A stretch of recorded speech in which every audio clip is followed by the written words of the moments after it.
Lo malo de los cargadores de coche es que solemos instalarlos en lugares donde la cobertura Wi-Fi es bastante mala. Personalmente no sé las veces que ya le he metido mano al cargador del coche, siempre hay algo nuevo a probar o a cambiar. Y hoy le toca su conectividad. Adiós Wi-Fi, hola bonito cable de red que casi nunca fallas. Tanto si lo queréis aplicar a un cargador de coche como a cualquier otro proyecto, este vídeo es muy interesante porque os va a permitir ver esas posibilidades de utilizar un ESP32 que en vez de ir por Wi-Fi va por Ethernet. El motivo por el cual estoy haciendo esto es que ese cargador específicamente está en un garaje rodeado de hormigón y cuya cobertura Wi-Fi siempre ha sido bastante justita. Incluso me ha llegado a ocurrir que alguna noche, ocurre pocas veces, pero alguna noche el cargador ha perdido la conectividad Wi-Fi durante algunos minutos. Y dado que el cargador está conectado por MQTT para recibir la información de la corriente disponible para traer del grid, básicamente cuánto estoy consumiendo en casa para saber cuánto puede meterle al coche, si pierde la conectividad deja de recibir el dato, incluso ha pasado pocas veces pero me ha llegado a saltar la luz. Y como es algo que no quiero que ocurra, pues la mejor opción, la mejor solución es quitarle la parte Wi-Fi, cablearlo y se acaba el problema. En este caso es un OpenFC original, pero trucado. Cuando digo original quiero decir que es el kit original que compré en su día en Estados Unidos, pero está trucado porque aunque tiene la placa principal, la que tiene el Arduino, la de potencia original del proyecto, en este caso no es la de JJ que ya os enseñé en otro vídeo, el ESP no es el original. El ESP32 original del proyecto lo tengo aquí. Me lo cargué en su día, bueno, no sé si me lo cargué o dejó de funcionar, pero el caso es que ya hace bastantes meses que lo cambié por una placa ESP32 normal y corriente.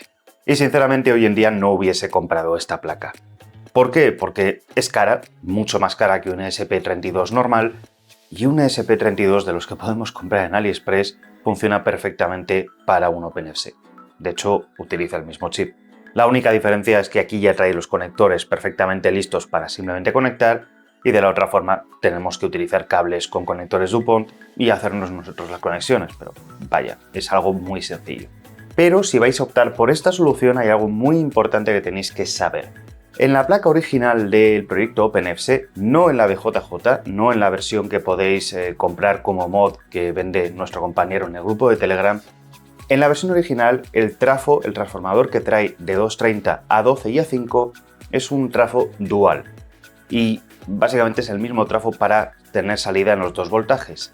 Y la salida de 5 voltios tiene muy poquita potencia, por lo tanto no es suficiente para alimentar el ESP32. Eso hace que la placa original ESP32 del proyecto se alimenta a 12 voltios y tiene un regulador de voltaje para bajarlo a los 5, a los 3,3 con los que puede trabajar el ESP32. En mi caso, al utilizar un ESP32, simplemente he tenido que añadir un regulador de voltaje, un step down de 12, en realidad suelen tener un voltaje variable de entrada, de 10 a 20 voltios, más o menos dependiendo del modelo, con una salida de 5 voltios que es la que voy a utilizar o la que utilizo para alimentar tanto el ESP32 que tenía como el nuevo ESP32 ETH01. Y este va a ser mi nuevo engendro, un ESP32 ETH01 con las conexiones necesarias, solo las necesarias para trabajar con el OpenFC.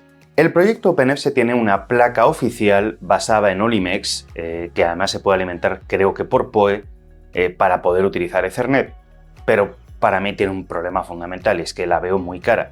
Son más de 60 euros o dólares, más transporte, más aduanas. Y las placas ETH01 son baratas. Aproximadamente entre 5, máximo 10 euros la tenemos dependiendo de dónde la compremos. Y encima hace poquito tiempo que el proyecto OpenFC ya trae las configuraciones para compilar un binario para poder utilizar en la placa ETH01, así que ni siquiera tenemos que trastear. Simplemente tenemos que elegir la compilación que queremos y lo tenemos listo, así que más fácil imposible. Lo primero ha sido hacer pruebas con una placa que ya tiene un header de pines disponible para poder conectar directamente los cables. Así he podido hacer las pruebas, ver que todo funcionaba y después ya cogerme una plaquita sin header, sin pines y soldar solo los cables que me hacían falta para evitar falsos contactos o desconexiones de cables.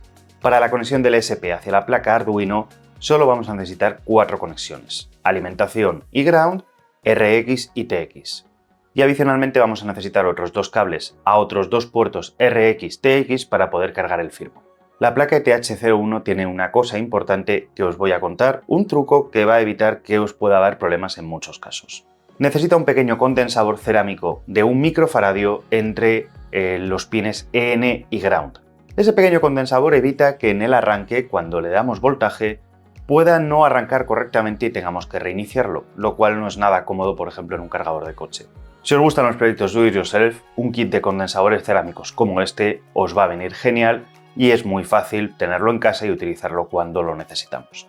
Como os he comentado, necesitamos compilar una versión específica de OpenFSE del firmware para el SP32 que tenga soporte ETH01. Yo os recomiendo que utilicéis Visual Studio Code, que la verdad es que para este tipo de proyectos viene genial. Tendréis que instalar también la integración de Platform.io o Platform.io para poder hacer las compilaciones del proyecto de OpenFSE. Tendremos que bajarnos la última versión del código desde el repo de GitHub y ya está. Simplemente tenemos que abrirlo en Visual Studio Code, dejar que baje las librerías, irnos a la parte de Platform.io y seleccionar el target que necesitamos, que en este caso es el del ETH01.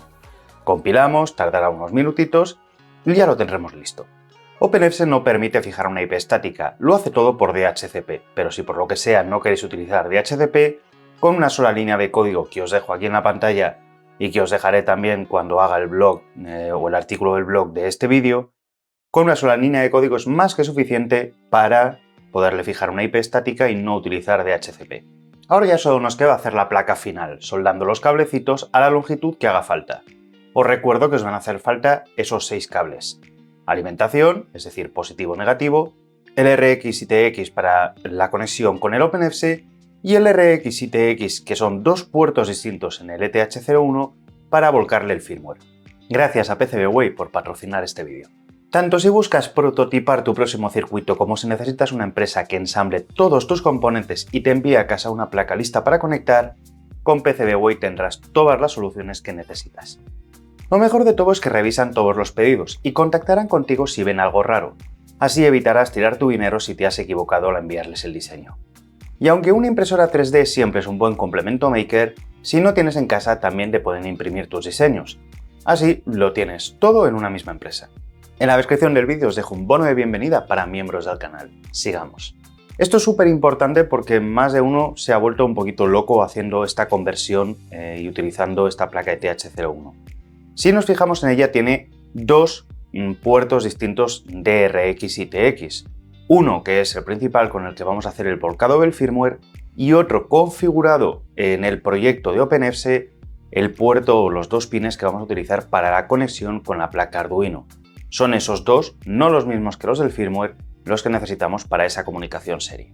También os dejo un truquito, y es que utilicéis una pistola de silicona caliente una vez que hayáis hecho las conexiones de los cables y los hayáis soldado, porque de esa forma le da mucha más estabilidad y evita que ante un pequeño tirón se pueda romper el cable, soldar o hacer una mala conexión. Otro truco para que no os volváis locos es que cuando hagáis todo el volcado del firmware y lo probéis en local, va a arrancar, vais a tener la interfaz web, pero os va a dar un fallo de conexión con el OpenFSE. No os preocupéis, es normal, no lo hemos conectado todavía con la placa de OpenFSE. Hasta que no vayamos al cargador y hagamos el switch de las 2 placas, va a haber ese error. Sé que suena de cajón, pero más de uno se tira un rato buscando un error que no existe. Y ahora ya pues nos vamos a hacer las conexiones. En el caso del mod de OpenFSE de JJ, el que vimos en el último vídeo, las conexiones son un poquito más sencillas porque esa placa tiene 2 trafos distintos, uno de 12 voltios y otro de 5, con la potencia suficiente para alimentar directamente a 5 voltios el ESP32. En el caso de utilizar la placa original del proyecto, como ese trafo es dual, no tiene potencia suficiente, así que como os he comentado antes, lo vamos a alimentar a 12 voltios y vamos a utilizar un step down para bajarlo de esos 12 a 5 y alimentar así el ESP32. En la descripción os dejo los componentes que he utilizado, no tiene mayor dificultad que hacer un par de soldaduras más. Así que alimentamos el ETH01, positivo o negativo, conectamos RX y TX para que tenga comunicación con la placa Arduino del OpenFSE y ya lo tenemos. Volvemos a darle chicha, arranca, vemos que se conecta perfectamente y podemos cargar el coche, que también es esencial en el caso de un proyecto como este. Y ya habéis visto que una placa como la ETH01, que tiene un coste muy reducido, puede ser muy interesante en proyectos do it yourself donde necesitéis un ESP32, pero queráis que no vaya alimentado por Wi-Fi o una estabilidad perfecta, o queréis directamente conectarlo por cable, que siempre es un punto muy positivo. Una aplicación muy interesante es, por ejemplo, cuando queremos hacer Bluetooth proxies en casa, porque un ESP32, si utilizamos Wi-Fi y Bluetooth a la vez, utiliza la misma radio, tienen que coexistir y no es maravilloso. Si utilizamos un ETH01, pues solo estamos utilizando la radio inalámbrica para Bluetooth, todo lo enviamos por cable y funciona mucho mejor. El único punto negativo del ETH01 es que, al utilizar un controlador Ethernet, tenemos menos pines disponibles del ESP32, hay menos conexiones que podemos hacer, pero para la mayor parte de los proyectos no es un problema. Así que ya tenéis un proyectito más, algo más con lo que enredar. Gracias Patreons, gracias miembros, como siempre os dejo por aquí un par de vídeos que seguro que os van a interesar y nos vemos en el próximo. Cuidaros, sed buenos, chao.